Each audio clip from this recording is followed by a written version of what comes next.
नमस्कार। पिछली वीडियो को देखकर उसके बाद ही अगली वीडियो देखिएगा, क्योंकि आपको अच्छी तरह से वाकई समझना है तो क्रम से देखिए। अभी वैदिक साहित्य भारतीय इतिहास में चल रही है, इसके बाद हम उत्तर वैदिक काल में प्रवेश करेंगे। आप क्रम से देखते चलिए वीडियो को, तब आप अच्छी तरह से समझोगे। यहाँ से खूब क्वेश्चंस पूछे जाते हैं। मैं यहाँ से वही लिया हूँ जो एग्ज़ाम में क्वेश्चन पूछे जाते हैं, जो एग्ज़ाम में बनते हैं क्वेश्चन जहाँ से नहीं। पिछली वीडियो में भी मैं वही लिया था और ज़्यादातर मैं वही लेता हूँ जो क्वेश्चन पूछा गया है या जो पूछा जा सकता है, क्योंकि मैं भी एग्ज़ाम में बैठता हूँ। वेदों पर चर्चा हो चुकी है पिछली वीडियो में, मैं उधर नहीं जाना चाहूँगा। आज हम थोड़ी बहुत ब्राह्मण ग्रंथ के बारे में समझ लेते हैं। एक मिनट, ठीक है। देखिए, वेद, अगर आपका संस्कृत अच्छी है आपकी ना, मतलब उस लेवल की, मतलब हाई लेवल एंटेना, जो हाई लेवल एंटेना है आपके पास, मतलब अगर आप विद्वान हो संस्कृत की वाकई, तो वेद आप डायरेक्ट पढ़ सकते हो, क्योंकि संस्कृत में लिखी गई है। सारी भाषाएं संस्कृत ही थी, उसको लिपिबद्ध करके लिखे कृष्णदेव पैन वेद व्यास जी नहीं। तो आप संस्कृत एक ऐसी भाषा है वाकई, अगर आप जानते हो तो डायरेक्टली आप पढ़ सकते हो वो चीज़, और बड़ा मज़ा आएगा। बाकी चीज़ अगर आप इसको डॉव कर दिया गया हिंदी में ताकि दूसरे लोग भी पढ़ सकें, तो कहीं ना कहीं अंतर आ जाती है थोड़ी बहुत। इस पर चर्चा मैं पिछली वीडियो में शायद करा हूँ, शायद किया ही हूँ। आज हम ब्राह्मण ग्रंथ के बारे में जानेंगे। देखिए, वेद जो है ऋचाओं के रूप में लिखा गया है, मंत्रों के रूप में लिखा गया है नहीं, जो कि आम आदमी के लिए पढ़ना बड़ा ही कठिन है। आम आदमी नहीं पढ़ सकता। वेद जो हमारे हैं वो संस्कृत में लिखी गई है और ऋचाओं मंत्रों के रूप में लिखी गई है। आम आदमी उसे नहीं पढ़ सकता है। जिसका लेवल, मतलब हाई लेवल एंटेना वाले जो लोग हैं, जो विद्वान हैं, वही उसे पढ़ सकते हैं, समझ सकते हैं। तो इसलिए वेद को क्या किया गया, ब्राह्मण ग्रंथ में कन्वर्ट कर दिया गया। ब्राह्मण ग्रंथ एक भी हो सकते हैं, हर वेद का अपना अपना ब्राह्मण ग्रंथ है, और एक से अधिक भी हो सकते हैं नहीं। सारी चर्चा हो चुकी है, फिर भी मैं याद करने के लिए थोड़ी कर दे रहा हूँ। जो गद हैं, जो वेद हैं, वो जो है पद में लिखी गई है। हम हिंदी पढ़ते हैं नहीं, हिंदी पढ़ाई जाती है शिक्षकों के द्वारा, तो देखते होंगे कि हिंदी वाकई थोड़ी बहुत, अगर आप हिंदुस्तान में हैं तो उसके लिए तो कोई बात नहीं, लेकिन थोड़ी बहुत तो टफ है नहीं।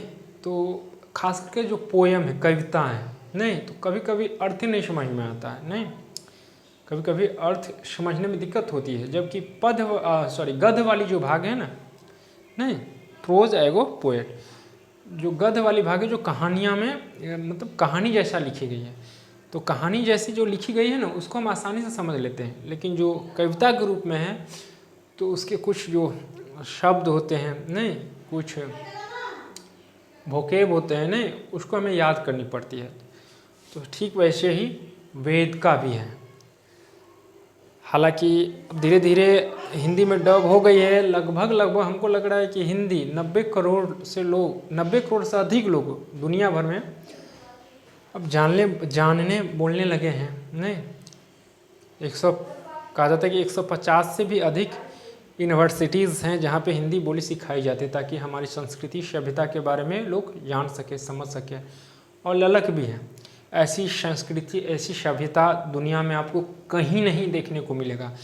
चाहे आप मिस्र की सभ्यता ले लो, मेसोपोटामिया की सभ्यता ले लो, जो आनंद इसमें है वैदिक साहित्य में, वैदिक सभ्यता में, वैदिक काल में, वो आपको किसी दूसरे सभ्यता में नहीं मिलेगा वो चीज़। तो हमारी सभ्यता सबसे प्राचीन सभ्यता है, कहा भी जाता है। नहीं, 3-4 सभ्यता जो सबसे प्राचीन है उसमें से एक हमारी भी सभ्यता है। तो इस हमारी सभ्यता को, संस्कृति को जानने के लिए 150 दुनिया भर में 150 से भी अधिक यूनिवर्सिटीज़ वर्तमान में खोले गए हैं। वहाँ बच्चा पढ़ रहे हैं ताकि मुझे हिंदी आ जाए और मैं हिंदुस्तान जाकर बच्चों से, हिंदुस्तान के जो लोग हैं, जो भारत के लोग हैं, उससे वार्तालाप कर आए। आपको याद होगा कि ना जाने हमारे देश में जब इतिहास पर, अभी तो बहुत कुछ पढ़ाना है, इस पर चर्चा होगी, महाराणा प्रताप, नहीं, गजनी पे बहुत हैं, बहुत कुछ है, वीर वीरांगनाएँ बहुत हैं, सब पर चर्चा होगी। जैसे जैसे आगे बढ़ेंगे, हम धीरे धीरे बढ़ रहे हैं, सारी चीज़ों पे चर्चा होगी और अच्छी तरह से। तो भारत पे ना जाने कितने लोग आए, नहीं, पुर्तगाल, नहीं, फ्रांसीसी, डच, उसके बाद जो है अंग्रेज़, ब्रिटिश, कितने लोग आए, क्या क्या भारत से नहीं ले गए, क्या नहीं ले गए, सब कुछ ले गए। और देखिए, अजीब बात है,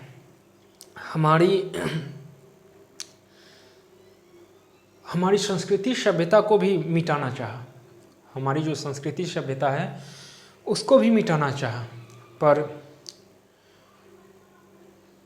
वो कुछ नहीं कर पाए। कहा भी जाता है, जाको ढाके साइयाँ मार सके न कोई, बाल न बाका कर सके जो जग बेरी हो। अगर ईश्वर की कृपा होती है तो कोई कुछ नहीं कर पाता है, लाख उसके साथ आप जो सोच लो, जो करो, उसका बाल बाका भी नहीं होता है। ऐसा ही हिंदुस्तान के साथ हुआ।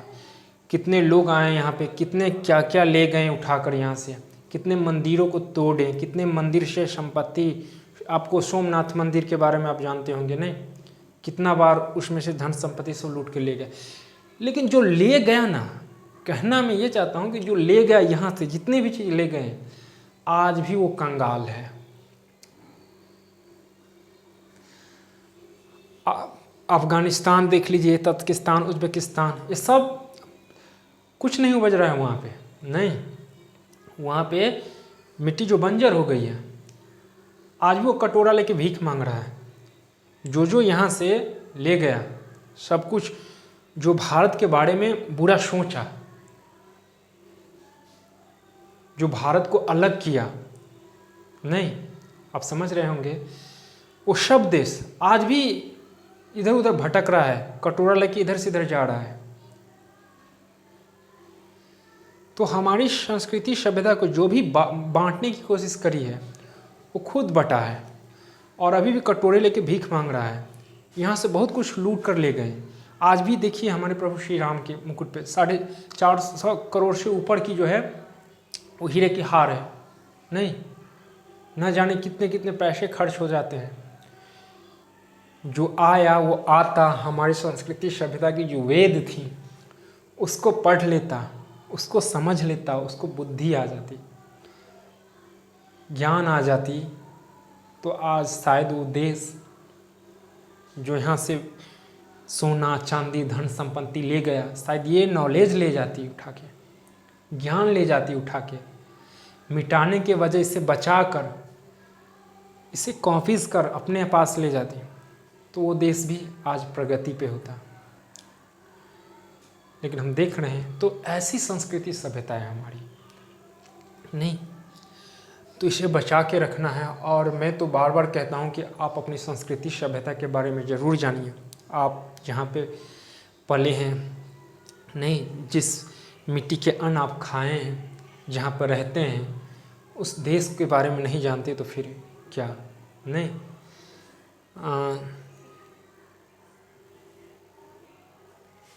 एक अच्छी बात आई थी मन में, पता नहीं, प्राचीन है, सबसे प्राचीन, जब जीरो दिया मेरे भारत ने, तब पूरी दुनिया को गिनती आई। तारों की भाषा भारत ने पूरी दुनिया को सिखलाई। देता ना दशमलव भारत तो यूँ चांद पे जाना मुश्किल था। धरती आकाश की दूरी का अंदाज़ा लगाना मुश्किल था। सभ्यता जहाँ पहले जन्मी है जहाँ पे कला, वो अपना भारत भारत है जिसके पीछे संसार चला। ऐसी सभ्यता है हमारी, ऐसी संस्कृति है। तो मैं तो यही कहूँगा कि प्लीज़ आप अपनी संस्कृति सभ्यता के बारे में ज़रूर जानिए, पढ़िए। कहा भी जाता है, it is said that a people without the knowledge of their past history origin and culture is like a tree without roots. वो बिना जड़ का वृक्ष होता है जो अपनी संस्कृति सभ्यता के बारे में नहीं जानता। So I think you must know and read about your culture and civilisation. मैं तो यही कहूँगा कि आप जानो, बड़ी ही आनंद फीलिंग होगी आपको। और ऐसी सभ्यता संस्कृति जो हमारी है, भारत की है, हम सबों की है, दुनिया में कहीं नहीं है। तो 4 वेद जो है ना, चर्चा करते हैं इधर। 4 वेद जो है ना, वो संस्कृत में है, आम आदमी उसे नहीं पढ़ सकता है। जिसका हाई लेवल का एंटीना है, नहीं, जो संस्कृत जानते हैं वो उसे अच्छी तरह से पढ़ सकते हैं। तो 4 वेद के अपने अपने ब्राह्मण ग्रंथ हैं। ब्राह्मण ग्रंथ से ही हमें वेद की जानकारी मिलती है। डायरेक्टली भी आप पढ़ सकते हो, लेकिन आप नहीं समझोगे क्योंकि ये पद में है। जो हमारा वेद है वो पद में है और ब्राह्मण ग्रंथ को गद्य में लिख दिया गया है कहानी के तौर पे। तो आप उसको पढ़ के फिर उसको पढ़िएगा तो अच्छी तरह समझ में आ जाएगी आपको। सबके अलग अलग ब्राह्मण ग्रंथ है, वही ब्राह्मण ग्रंथ आपको याद रखना है, एग्जाम में पूछे जाते हैं। नहीं तो शुरू करते हैं। ठीक है, 4 वेदों को समझने के लिए प्रत्येक वेद के अपने अपने अलग अलग ब्राह्मण ग्रंथ हैं, ये मैं कह दिया हूँ। वेदों के अपने अपने अलग अलग ब्राह्मण ग्रंथ हैं। वेद पद शैली में और जो ब्राह्मण ग्रंथ है वो गद्य शैली में लिखी गई है। नहीं, जो वेद है हमारे वो पद में है। किस में है? पद में लिखी हुई है। और प्रत्येक ब्राह्मण ग्रंथ है जो वेद के ही भाग है, ये सब वेद के ही भाग हैं, वो सब गद्य शैली में लिखी हुई है। ब्राह्मण ग्रंथों से उत्तर वैदिक कालीन जीवन का प्रकाश पड़ता है। यानी कि ब्राह्मण ग्रंथों से हम किसके बारे में, देखिए, ऋग्वेदिक काल की जानकारी हम ऋग्वेद से जानते हैं। शेष वेदों की जानकारी हम जो हमें प्राप्त होती है वो उत्तर वैदिक काल में प्राप्त होती है। नहीं, सब के अपने अपने ब्राह्मण ग्रंथ हैं, उसे पढ़िएगा तो और बेहतर तरीके से आप वेद को समझ सकते हो। ठीक, ब्राह्मण ग्रंथ से उत्तर वैदिक कालीन जीवन का प्रकाश पड़ता है। जो मैं बोल रहा हूँ वो आप लिखते चलिए, व्हाइट बोर्ड पर लिखा हुआ है, ये इंडिकेट करने के लिए मात्र यह एक संकेत है। मैं इसलिए लिखता हूँ कि कोई चीज़ भूल ना जाओ। नहीं, अगर मैं लिख कर करूँगा तो वो लंबी वीडियो हो जाएगी, 1.5 घंटे 2 घंटे की, इसलिए मैं पहले लिख लेता हूँ ताकि आपका भी समय बच जाए और मेरा भी समय बचे। लिख कर मैं करूँगा तो अधिक समय लगेगा। नहीं तो, और समय, आपका जो समय है आपके पास, उसका ख्याल रखना मेरा दायित्व है, कर्तव्य है, क्योंकि समय का महत्व मैं अच्छी तरह से जानता हूँ, क्योंकि मैं एक विद्यार्थी हूँ, आप भी जानते होंगे। चलिए, तो वेद पद शैली में और ब्राह्मण ग्रंथ गद्य शैली में। ब्राह्मण ग्रंथों से उत्तर वैदिक कालीन जीवन का प्रकाश पड़ता है। जो नहीं दिखाई देती हो या जो समझ में नहीं आती हो, वीडियो को आगे पीछे कीजिएगा 1-2 बार, उसको मेरी बात को सुनते हुए उसको नोट्स बना लीजिएगा। जहाँ दिक्कत होगी गूगल मारिएगा, वो चीज़ आ जाएंगी स्पष्ट, और उसको मेरी बात को और गूगल पर लिखी हुई चीज़ों को मिलाते हुए एक अच्छी नोट्स बनाते चलिएगा। ब्राह्मण ग्रंथ से उत्तर वैदिक कालीन जीवन में प्रकाश पड़ता है। ऋग्वेद के ऐतरेय और कौशिकी, ये 2 ब्राह्मण ग्रंथ हैं। ऐतरेय और कौशिकी जो है ऋग्वेद के ब्राह्मण ग्रंथ है। ऐतरेय ब्राह्मण ग्रंथ सबसे महत्वपूर्ण ब्राह्मण ग्रंथ है। इसके जो संकलन करता है नहीं, वो महिदास है। नहीं, ऐतरेय ब्राह्मण ग्रंथ जो है उसको कलेक्ट किए हैं, नहीं, जो किए हैं वो क्या है, उसका नाम क्या है, महिदास है। ऐतरेय ब्राह्मण ग्रंथ को, जैसे पूरे वेद को जो कलेक्ट किए ना, लिपिबद्ध किए, वो कृष्णदेव पायन वेद व्यास जी हमारे, इसी तरह से ऐतरेय ब्राह्मण ग्रंथ के संकलनकर्ता कौन है, महिदास। इसको आपको याद रखना है। ऐतरेय ग्रंथ ऐतरेय ब्राह्मण ग्रंथ किससे संबंधित है? ऋग्वेद से। एक और है कौशितकी, ऐतरेय और कौशितकी किससे रिलेटेड है? तो ऋग्वेद से। नहीं, ऐतरेय जो ब्राह्मण ग्रंथ है उसको कौन संकलन किया है? तो महिदास। नहीं, ये जो है महिदास, ठीक है। सर्वप्रथम राजत्व की देवीय उत्पत्ति का सिद्धांत मिलता है। नहीं, यानी कि सर्वप्रथम राजत्व की देवतीय उत्पत्ति का सिद्धांत मिलता है किसमें? ऋग्वेदिक काल में। कहा जाता है कि जो राजा था ना, जो राजा थे उसका तुलना देवताओं से करी गई है। नहीं, देवता माना गया है। आज भी हम कहते हैं ना देहात में पंच परमेश्वर, पढ़े भी होंगे आप, कि जो पंच के पद पर बैठ जाता है ना उसमें परमेश्वर आ जाती है। तो कहा जाता है कि जो राजा थे वो देवता तुल्य होते थे। नहीं, तो उसकी तुलना देवता से होती थी। ये बात किस में कही गई है? ऐतरेय ब्राह्मण में, ऋग्वेद के, ठीक है। राज्यों की जानकारी मिलता है। ऐतरेय ब्राह्मण में भारत में अलग अलग दिशाओं में 5 प्रकार के राज्य शासन प्रणाली, यानी कि राज्यों शासन प्रणाली और अनेक राजाओं का उल्लेख आया है। नहीं, यानी कि राजाओं का उल्लेख, शासन प्रणाली, नहीं, ये सारी चीज़ें किस में हुई है? ऋग्वेदिक काल में। हमें ऋग्वेदिक काल ऐतरेय ब्राह्मण से जानकारी मिलती है ऋग्वेदिक काल की, ठीक। ऐतरेय ब्राह्मण में पृथ्वी के घेरने वाला समुद्र का उल्लेख आया है। मैं ज्योग्राफी वाली वीडियो आप देखे होंगे मेरी, तो आप पता किए होंगे कि पूर्व काल में जो था ना, एक समुद्र था। नहीं, एक मतलब समुद्र था, हाँ समुद्र था। जो सागर थे उसे क्या कहा जाता था? पैंथलासा कहा जाता था। नहीं, एक ही ओशन थे जिसे पैंथलासा कहा जाता था, और एक ही ज़मीन का टुकड़ा था जिसे पेंजिया कहा गया। बाद में वही टुकड़ा मैं बताया हूँ, वहाँ पे अच्छी तरह से आप जाकर देखो। धीरे धीरे बटा, कॉन्टिनेंट बना, और जहाँ जहाँ जैसे ही एक पूरा महासागर था और एक पेंजिया थी, और जैसे जैसे पेंजिया टूटा, पानी भी अलग अलग पेंजिया में ढुकते चले गए अंदर, मतलब प्रवेश करते गए, और पेंजिया का अलग अलग विखंडन हुआ, 7 कॉन्टिनेंट बने। इस तरह से 5 ओशंस बने। नहीं, और इस तरह से क्या हुआ? पेंजिया और जो ओशन था उसका विखंडन हुआ। लेकिन इसमें क्या है, लेकिन एक ही था, एक ही पेंजिया और एक ही, देखिए पकड़ने वाली बात है, एक ही पेंजिया थी और एक ही क्या कहते हैं उसको, मतलब एक ही पेंजिया, मतलब ज़मीन का भाग, भूभाग, बड़ा सा भूभाग, धरातल एक ही था, और एक ही भाग में पूरा पानी था। जो समंदर सब है ना, वो अभी नहीं थे, Pacific ocean, Atlantic ocean, Arctic, जो भी हो वो सब वहाँ पर जाकर देख लीजिए आप। तो ज्योग्राफी वाली क्लास में है, सारी चीज़ों पे चर्चा हुई है। तो उसकी चर्चा हुई है कि एक ही पेंजिया थे, एक ही भूभाग था और एक ही जल राशि थी। देखिए वो ज्योग्राफी में चर्चा हुई, और यहाँ पे हमारे ग्रंथ में लिखा हुआ है कि पूर्व काल में लोग मानते थे कि, कल्पना करते थे कि एक ही वाटर है, मतलब वाटर बॉडीज़ है पूरे में, एक ही ओशन, महासागर है और एक ही ज़मीन। और यहाँ तक ये सब कल्पना करते थे कि ज़मीन एक न एक दिन क्या होगा, इस सागर से जो पूरी जल राशि है उससे डूब जाएगी। नहीं, और हम सब क्या होंगे, खत्म हो जाएंगे। इस तरह से कल्पना करते थे ये लोग। ऐतरेय ब्राह्मण ग्रंथ में पृथ्वी को घेरने वाला समुद्र का उल्लेख आया है। तो पृथ्वी को घेरने वाला समुद्र का जो उल्लेख आया है किसमें आया है? ऐतरेय ब्राह्मण ग्रंथ में। नहीं, और आज हम इसको पढ़ रहे हैं, और ये तभी इन लोगों को जानकारी हो चुकी थी। नहीं कि एक ही सागर है, एक ही धरातल है, बाद में धीरे धीरे अपना टूटा। ऐतरेय ब्राह्मण ग्रंथ। चलिए इतना ही।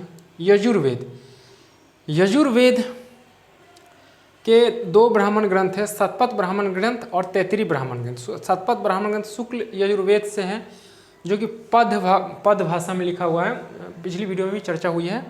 और तैत्तिरीय ब्राह्मण ग्रंथ जो है कृष्ण यजुर्वेद है, जिसे गद्य भाषा में लिखा गया है। ठीक। सामवेद के 2 ब्राह्मण ग्रंथ है, पंचविश जिसे तांडेय ब्राह्मण ग्रंथ भी कहते हैं, और एक जैमिनीय ब्राह्मण ग्रंथ। सामवेद के 2 ब्राह्मण ग्रंथ पंचविश एंड जैमिनीय। तो ये ब्राह्मण ग्रंथ आपको याद रखना है। नहीं, सामवेद के पंचवीस और जिसे तांडवीय कहा जाता है और जैमिनीय भी कहते हैं। ऋग्वेद के ऐतरेय एंड कौशिकी, ठीक है। ऋग्वेद के ब्राह्मण ग्रंथ ऐतरेय, कौशिकी। यजुर्वेद के ब्राह्मण ग्रंथ शतपथ और तैतरीय। शतपथ ब्राह्मण ग्रंथ को शुक्ल यजुर्वेद ब्राह्मण ग्रंथ कहा गया है और कृष्ण यजुर्वेद ब्राह्मण ग्रंथ में बांटा गया है। शुक्ल यजुर्वेद जो है पद मतलब पद लिपि में लिखी हुई है और कृष्ण जो है गद्य में, ठीक है। सामवेद पंचवीस जिसे तांडेय या ब्राह्मण ग्रंथ कहा जाता है, एक जैमिनीय ब्राह्मण ग्रंथ है, ठीक है। नंबर 1 शतपथ ब्राह्मण ग्रंथ। शतपथ ब्राह्मण ग्रंथ जिसे शुक्ल यजुर्वेद, एक मिनट, हाँ ठीक है, ठीक। शतपथ ब्राह्मण ग्रंथ जिसे, ये क्या लिख दिया यार, ठीक है। शतपथ ब्राह्मण ग्रंथ जिसे शुक्ल यजुर्वेद का ब्राह्मण ग्रंथ कहा जाता है, जो कि पद लिपि में लिखी हुई है। यहाँ पे मैं बोला हूँ अभी, सबसे प्राचीन, सबसे बड़ा और सबसे महत्वपूर्ण ब्राह्मण ग्रंथ है। कौन? शतपथ ब्राह्मण ग्रंथ। नहीं, जिसे शुक्ल, हाँ, जिसका जो शुक्ल यजुर्वेद, शतपथ ब्राह्मण ग्रंथ, शतपथ ब्राह्मण ग्रंथ जिसका शुक्ल यजुर्वेद जो ब्राह्मण ग्रंथ है, जो पद में लिखा हुआ है, वो सबसे प्राचीन, सबसे महत्वपूर्ण और सबसे बड़ा ब्राह्मण ग्रंथ है। ये आपको याद रखनी है। इसके लेखक कौन है? महर्षि याज्ञवल्क्य। महर्षि याज्ञवल्क्य, ठीक है। जल प्लावन कथा, पुनर्जन्म सिद्धांत, अश्विनी देवता द्वारा चयवन, ऋषि को यौवनदान का वर्णन, ये सारी चर्चाएं शतपथ ब्राह्मण में हुई है।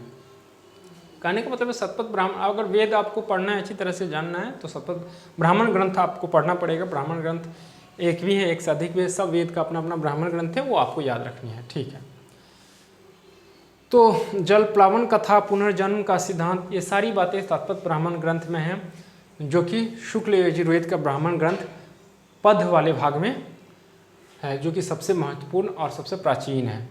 अगर इस टाइप से क्वेश्चन आए कि सबसे बड़ा जो है ब्राह्मण ग्रंथ कौन सी है, शतपथ ब्राह्मण ग्रंथ, ऐतरेय ब्राह्मण ग्रंथ या पंचवीस या जैमिनीय ब्राह्मण ग्रंथ, तब तो आप टिक लगा दीजिएगा शतपथ पे। या ऐसे आए कि सबसे बड़ा जो ब्राह्मण ग्रंथ है कौन है, शुक्ल यजुर्वेद, शतपथ, ऐतरेय, नहीं, या पंचवीस, तो आप उस पर लगाइएगा, क्या बोलते हैं, शुक्ल यजुर्वेद पर, ठीक। क्योंकि शुक्ल यजुर्वेद जो है शतपथ ब्राह्मण ग्रंथ का ही भाग है, ठीक। इसके लेखक कौन है? महर्षि याज्ञवल्क्य, ठीक। जल प्लावन जैसी कथा अभी बोला हूँ, इसी में है। अगला है राजस्य यज्ञ का विस्तृत वर्णन। उत्तर वैदिक काल में राजा का अभिषेक राजस्य यज्ञ द्वारा ही होता था। यानी कि उत्तर वैदिक काल में जो राजा बनते थे, नहीं, जिसको राजगद्दी पर बैठाया जाता था, तो उससे पहले एक यज्ञ होती थी, नहीं, तो वो सारी चीज़ें किस में हैं? शतपथ ब्राह्मण ग्रंथ में, ठीक है। अभी जितनी भी बातें हो रही है शतपथ ब्राह्मण ग्रंथ की। राजस्य यज्ञ का विस्तृत वर्णन किसमें? शतपथ ब्राह्मण ग्रंथ में। उत्तर वैदिक काल में राजा का जो अभिषेक यज्ञ द्वारा होता था, वो कहाँ से है? शतपथ ब्राह्मण ग्रंथ से, ठीक। शतपथ ब्राह्मण में उत्तर वैदिक काल में 24 वेलों द्वारा जोते जाने वाले हलों का उल्लेख मिलता है। यानी कि शतपथ ब्राह्मण ग्रंथ में उत्तर वैदिक काल में ये तो बाद में है ना, तो उत्तर वैदिक काल में आई थिंक खेतों की जानकारी हो चुकी थी, लोगों को खेती करने लगे थे। जबकि हम लोग इससे पहले जाने हैं कि ऋग्वेदिक आर्य जो थे, जो ऋग्वेदिक सामाजिक व्यवस्था, हाँ, आर्थिक जीवन जब मैं करा रहा था, पिछली वीडियो जाकर आप देख सकते हो, उसमें चर्चा हुई थी कि जो लोग थे ना, मतलब ज़मीन का उतना वैल्यू नहीं था, धन संपत्ति के लिए उतनी लड़ाई नहीं होती थी। ये सब बाद में आई, नहीं, उत्तर वैदिक काल के बाद या अंतिम समय भी कह सकते हो, जब समाप्त हो रहा था तब। तो जो छीटा, जो नेचुरली जो उपजा हुआ रहता था, उसी को क्या करते थे? खा लेते थे। और समाप्त हो जाता था तो अपनी गाय लेकर आगे की जो कबीला थी वहाँ पर चल देते थे। तो इसकी चर्चा मैं यहाँ पर नहीं करना चाहूँगा, पिछली वीडियो जाकर देखिए। तो कहने का मतलब है कि राजस्य यज्ञ की जो विस्तृत चर्चा है वो तो शतपथ ब्राह्मण में ही, साथ ही उत्तर वैदिक काल में शतपथ ब्राह्मण में यह भी देखा गया कि उत्तर वैदिक काल में जो 24 वेलों द्वारा 24 जो बैल थे अक्षयन, उसके द्वारा हल जोता गया है। तो इससे आप अनुमान लगा सकते हैं कि उत्तर वैदिक काल तक खेती का मतलब जो खेती का जो आइडिया था, विचार था, वो हो चुका था। नहीं, खेती लोग करने लगे थे, लौह का भी उपयोग होने लगा था। कृषि से संबंधित क्रियाओं जुताई, बुआई, कटाई का उल्लेख मिलता है सारी चीज़ें शतपथ ब्राह्मण ग्रंथ में। कृषि की जुताई मतलब कृषि से संबंधित बातें किस समय मिलती है? 4 ऑप्शन दे देगा, आपको टिक लगानी रहेगी। शतपथ ब्राह्मण ग्रंथ पर आप टिक लगाइएगा। शतपथ ब्राह्मण में ही पहली बार मनुष्य के पुनर्जन्म की कल्पना करी गई है, अर्थात उत्तर वैदिक काल में सांसारिक उद्देश्यों के साथ साथ पारलौकिक उद्देश्य की भी महत्वपूर्ण हो गया था। पारलौकिक उद्देश्य मतलब हमारे अलावा भी एक कोई लोग हैं, ईश्वर जिसे आप कहते हो, हमारे अलावा भी कोई है, ईश्वर है। नहीं, तो उसकी चर्चा उत्तर वैदिक काल तक हो गई थी और अभी तो जोरों शोर से हो गई है। नहीं, जोरों शोर से हो गई है, हो रही है और होती रहेगी। अर्थात वैदिक काल में सांसारिक उद्देश्यों के साथ साथ पारलौकिक उद्देश्य भी महत्वपूर्ण हो गया था। यही कारण है कि उत्तर वैदिक कालीन धार्मिक जीवन में यज्ञीय कर्मकांडों का महत्व बढ़ने लगा।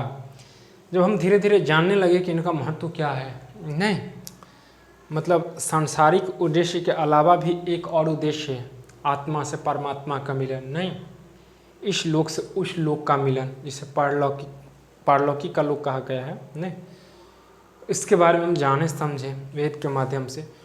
तो इसका कहना है कि इसकी चर्चा जो है ना तेज़ी से होने लगी धीरे धीरे, और हो भी रही है। तो ये सारी बातें थी।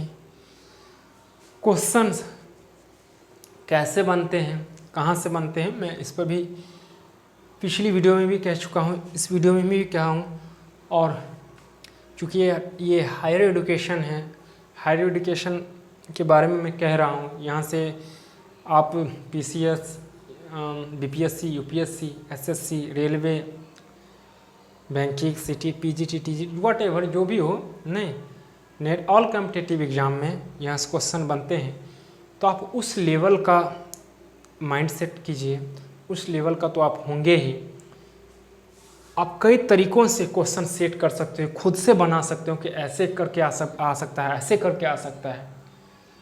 इतनी तो होंगी आप में, नहीं तो आप हर तरह से क्वेश्चंस बनाइए, उसको सॉल्व कीजिए।